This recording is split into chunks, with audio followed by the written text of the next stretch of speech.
สบายดีแฟนคลับคลิปนี้จะให้แฟนคลับเฮามารับชมเกี่ยวกับการแข่งขันในการแข่งขันครั้งนี้เป็นการแข่งขันที่มีความสำคัญ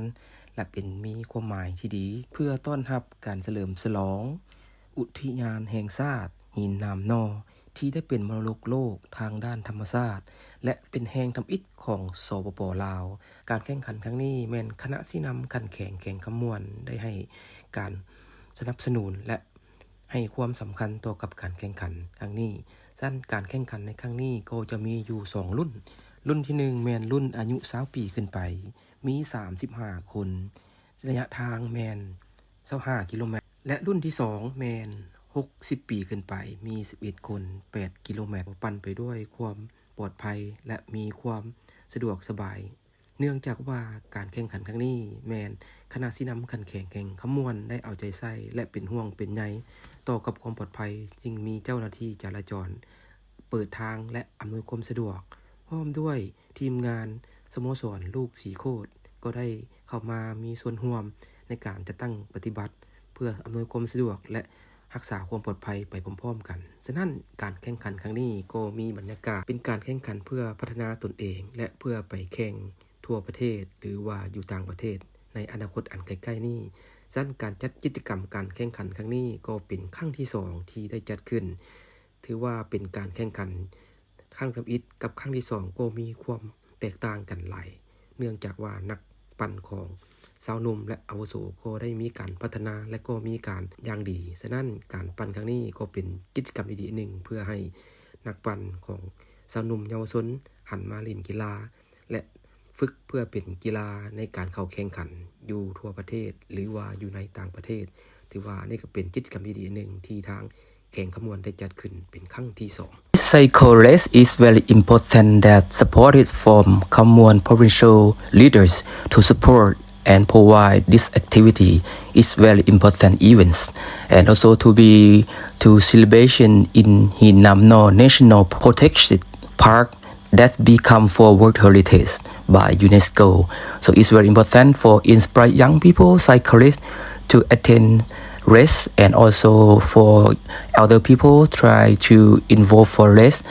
and this one important that and it's the second time for race in Khammon. For the second very important that will significant change that the young people and elder people they develop and improve their cyclists more powers to this time. So hopefully this keep is very inspire young people try to be practical develop themselves to become for young power cyclists การแข่งขันครั้งนี้ก็มีความปลอดภัยและก็มีบทบาทสูงต่อกับนักปั่นรถถีบทั้งวัยหนุ่มและอาวุโสเนื่องจากว่าเป็นกิจกรรมที่ดีเพื่อรณรงค์ให้สาวหนุ่มเยาวชนหันมาเล่นกีฬาแล้วก็ฝึกตัวเองเพื่อให้เป็นนักกีฬาเข้าแข่งขันระดับทั่วประเทศหรือว่าอยู่ต่างประเทศถือว่านี่ก็เป็นครั้งที่2ที่เฮ็ดให้การแข่งขันหรือว่าผู้ที่สนใจก็เพิ่มขึ้นฉะนั้นยังจะมีหลายกิจกรรมที่ทางคณะสินำคันแข่งที่จะได้ส่งเสริมและโปรโมทให้มีการแข่งขันอีกในไวๆนี้แม่นต้นเดือน4จะได้มีการแข่งขันซึ่งจะเพิ่มระยะจาก20ป่าจะเข้าไปหาอยู่42กิโลเมตรและสิมีเนินและสิมีภูสูงสัน10กว่า%ฉะนั้นก็เป็นกิจกรรมหนึ่งเพื่อฝึกการแข่งขันให้มีหลายรูปแบบเพื่อสร้างทักษะและเพื่อสร้างพลังให้แก่นักปั่นมีหลายรูปแบบเพราะว่าการลงสนามก็มีหลายสนามที่การแข่งขันมื้อนี้ถือว่าคึกคืนหลายสุดยอดเลยอ้าวโอเคต้องเพิ่มกินน้ำกินไหนนี่วันที่2อ่ะนี่วันที่2ก็ผู้ที่3นี่น่าเจ้าสมเสยคนโหนี่ก็จะตาบ่เห็นสมเสยภายหลังเสร็จการแข่งขันก็ได้มี5รางวัลจากรางวัลที่1ฮอดรางวัลที่5และก็มีรางวัลสมเสยฮอดรางวัลที่10ซั่นรางวัลที่1จะเริ่มจาก3ล้านพร้อมด้วยขันแล้วก็ฮอดรางวัลที่5แม่น1ล้าน2รุ่นนี้ก็จะได้2รุ่นนี้แม่นได้รางวัลเท่ากันและก็มีรางวัลสมเสยให้แก่ผู้ที่เข้าร่วมแข่งขันและการกิจกรรมครั้งนี้ก็แม่นการสนับสนุนจาก บริษัทเอกชนและก็ทางภาครัฐโดยเฉพาะแม่นทางคณะสินำการแข่งขมวนได้สนับสนุนและส่งเสริมกีฬาการแข่งขันครั้งนี้และก็ยังสิมีการแข่งขันอีกตลอดไปถือว่าอันนี้ก็เป็นกิจกรรมดีๆเพื่อกระตุ้นให้ชาวหนุ่มเยาวชนหันมาเล่นกีฬาและก็เพื่อฝึกให้เป็นนักกีฬาเข้าในการแข่งขันทั่วประเทศอยู่ใน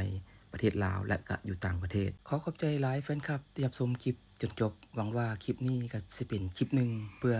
เป็นการสร้างแรงบันดาลใจให้แก่ชาวหนุ่มเยาวชนหันมาเล่นกีฬาเพื่อสุขภาพแล้วก็เพื่อเป็นนักกีฬาเข้าแข่งขันอยู่ในทั่วประเทศ Thank you fan club to watch this clip. Hopefully this clip will inspire young people and elder people pay attention to exercise for healthy and for racing in Laos and other country. This clip will be inspired and very important that events and will be more competition in early April is coming soon. Please wait and you'll see how it's fun.